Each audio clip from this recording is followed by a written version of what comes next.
things about this club. They're 4-0, control their own destiny, ended a losing streak to Clemson at Clemson. And you know that they're tough. They're really tough. I think they're mentally tough. I think they're a tough bunch of SOBs. You know, a lot of times when it happens to other teams, we'll say, oh, that's a culture win. That's a culture win for that club. That's just who they are. They're tough. They win these kinds of games. They've done it a lot. And usually when it's about another team, especially if it's them beating us, we roll our eyes. Really? Okay, we're going to go with a culture win there. That's what got – but it does exist. I kind of feel like we got a culture win on Saturday, which is a good testament to this coaching staff. That said, you can't help but note that Florida State's not running the ball at all. They're really not successful up front. They don't block people. They're really struggling to block people. Sometimes it's that simple. They don't block well. And that's not something we thought we'd see. It's going to be fascinating. The bye week could not come at a better time. This is as perfect a scenario as you could get. You find a way to win those games. You don't play very well through your first 4 games. You're 4-0, and you've beaten LSU and Clemson, and you have massive room for improvement.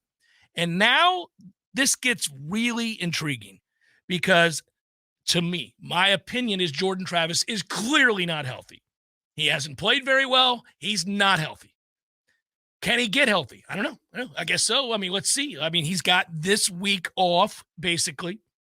He's got, a situation against Virginia Tech, who that program's fallen off a cliff. Now, I don't want to assume anything anymore, but Florida State at home against Virginia Tech feels like a good opportunity to perhaps get healthier, continue to get healthy, that kind of a thing where you're not going to probably need Jordan to run the ball. But at some point for this running game to get going, he is going to have to run the ball, and he refuses to do so now.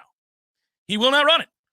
I mean, they had, the one called run for him on the 4th down play, and he fights through because he's tough and he makes the play. But other than that, they won't run him, and he won't run. He gets outside the pocket all the time, and he has an opportunity for a free 8 to 12 yards, and he'll never take it. He makes some impossible throw, running to the sideline, trying to hit a receiver who's covered, who's got to make a miraculous catch instead of taking those yards. Something's not right with him. Offensive line has struggled in a way we didn't suspect. And yet there they are 4-0. And so you're balancing this, and I think that's why you see this fan base so conflicted right now, because I think any reasonable, rational person today looks in the mirror and says, they're freaking 4-0. If I told you before the season we were going to beat LSU and we were going to beat Clemson and obviously take care of business in the other games and that we would be going to the bye week 4-0, I don't think you would have cared how it looked.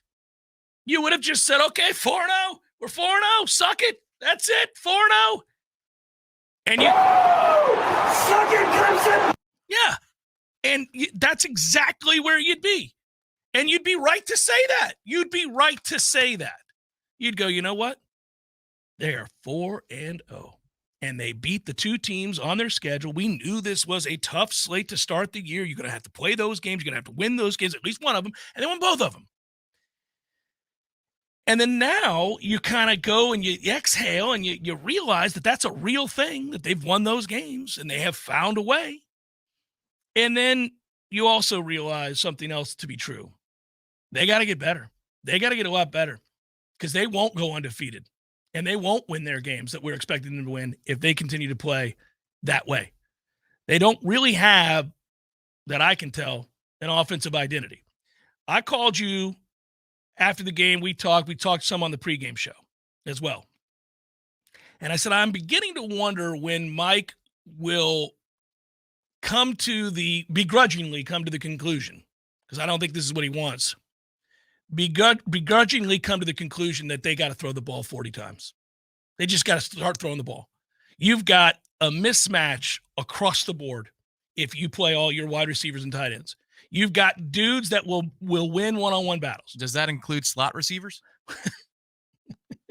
I promise you guys, they throw to the slot receivers in practice. I promise you they do. They're out there. They're dressed. They rep. They play well. You see it. You walk off that field. You say, he's good. He's good. He's good. They got dudes. You get into the game, and it becomes Jeff Bowden's offense, and that is startling to me because that's not who Mike is. Mike, Mike is they have a crisis of identity right now. They cannot figure out what and who they are.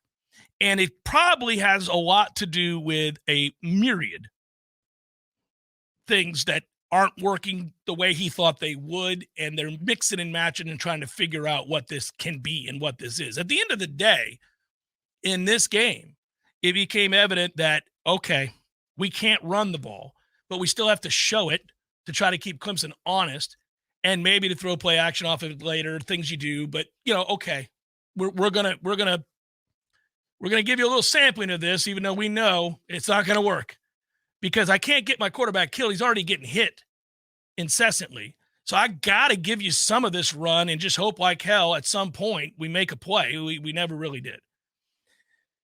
And then it created one-on-ones because Clemson's like, well, Jordan's not going to keep it and they can't run traditionally. We're going to shut this down and we trust our corners. And by the way, they got good corners. They got really good corners. In fact, if you're Clemson, if you can get past the grief of losing in this football game and you can get over the fact that you're 2-2 and you can forget the fact that prior to this little stretch that you had lost 3 of 5 games, if you can get past all of that, suck it, Clemson! You have to kind of love your personnel right about now if you're them. You have a young star receiver in the making. He was a kid I talked about in the pregame show that I was worried about, and he made huge plays. You've got good corners. You got elite linebackers.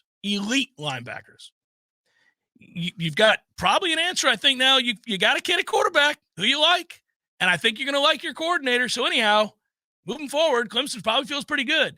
And that hastens the need for us to figure this all out, by the way, because we're not going to probably play them again, but we do have to play them next year and the year after and the year after, and I think they're about to be good again. Unfortunately, it's a very small window. Maybe they break. Maybe they fall apart. Maybe, because they do have a difficult schedule, maybe they lose and he loses the locker room. That could all happen. What if they lose to, North Carolina? What if they lose to Miami? Suck it, Clemson! Right. If all of a sudden the losses mount, then maybe it happens.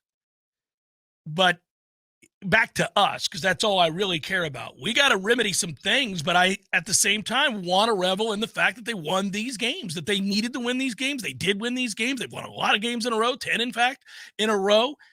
They've changed the culture here. There's no question about that. That's how you gut through a performance like this where you're not playing well, but you stay in the game because you are tough mentally and physically, and you do hang around and you do create your own luck. I mean, that's not lucky. How many times have I heard people say that was lucky? The blitz is a called blitz. There were tons of them before that one hit, too. They called the blitz. That hit is a perfect hit. It is executed right on the throwing arm.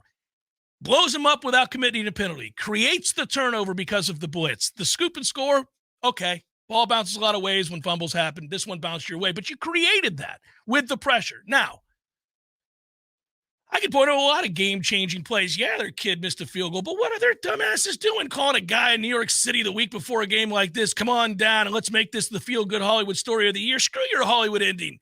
I thought Sean McDonough was going to cry when he missed. And they also got a few calls. They didn't throw a few flags that they could have absolutely and should have absolutely thrown. And then there was a Christian Ponder to Ty Jones moment that they got away with on a 2nd and 1. Remember that? Mm-hmm. Forces a 3rd and 6 in that situation. The ball bounced right back to the quarterback. Or else you might have ball game right there in that moment. So for the bounce that you did get, it did even out. Yeah, I'm not worried about that. People can gripe back and forth all they want about all that. The bottom line is you won the game. It felt like an NFL win. You know, the possessions were few, the opportunities were few, but it comes down to a moment, a play. The win probability probably, I know people don't like analytics, but it's a fun graph when you do what Florida State did, because Clemson's win probability is probably 75, 80% before that snap on 2nd and 10. Absolutely, yeah. And that one play shifts it by how many percent? 30 or 40? It just, that game that we watched is played out on Sundays because it's just so sudden how it ends. Yeah, I like that you got out of Dodge. You found a way to win a game where you didn't have, your full arsenal. You didn't, in the sense that you really, even when you do block it up, you turn down the opens. I mean, yeah. They got a lot to work on. They're going to be chucking the remote control in the film room a lot this week. I like that you get to exhale, and then you get to kind of refocus your energy here on what you need to be. They got to figure out who they are. They got to figure out who they are, and I do think it's going to be important obviously Maurice Smith makes a big difference. He's a warrior. He plays through injury. He's never been healthy. It's been 2 years of him not being healthy, and he's still out there all the time, and he makes a difference. But it looks to me, I mean, you and I have talked about this a lot about the offensive line. Getting Robert Scott back might afford you an opportunity to change things up. If you get Robert Scott back healthy, and one would presume that he's going to be all right by the time they play Virginia Tech, and you get this week off again, injured guys coming back, feeling better, getting healthy, it's huge. If he's close, don't push it. Let him play Syracuse then. Correct. Yeah. So you get Robert Scott back at left tackle, and then I think that gives you an opportunity to move Bless to right tackle. And then you put Bless at right tackle, and you tell Byers to play guard or sit the bench. One of the two. And you will be able to run the ball more consistently if you make that move. I think that's true because he's got good feet and he can pull, and it seems to me you're going to have to play him at guard. That's my guess. And if you do that, now all of a sudden we're shuffling the offensive line a little bit, and I think you got an opportunity to maybe remedy some of your problems.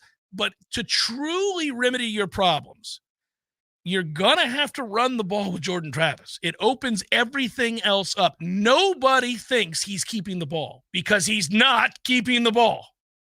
Yeah, the thing I'd say is you look at the Boston College performance on the ground, and that's the one that's concerning because otherwise you've got you can give Clemson credit here. Yeah. You've got 4 data points, and 2 of them are LSU's defensive front and Clemson's defensive front. I mean, what you're about to do this next month, I'm not discounting what Duke is. Impressive win again this weekend for Duke. You're going to play at home, finally, 3 times in a row, and you're not going to be playing the defensive fronts from LSU or Clemson. So you're going to have opportunities to break off some big runs and get some confidence going. And if you can get Robert Scott back and make that offensive line stronger left to right, that would have helped this weekend. I think you would hit on some more runs. It's just Jeremiah's struggling a little bit. You could say it. It is apparent that he is struggling out there, and maybe he could use a breather. And he works his way in. Initially they were going to rotate between Bless and Jeremiah. That's what they did against LSU before Robert got hurt.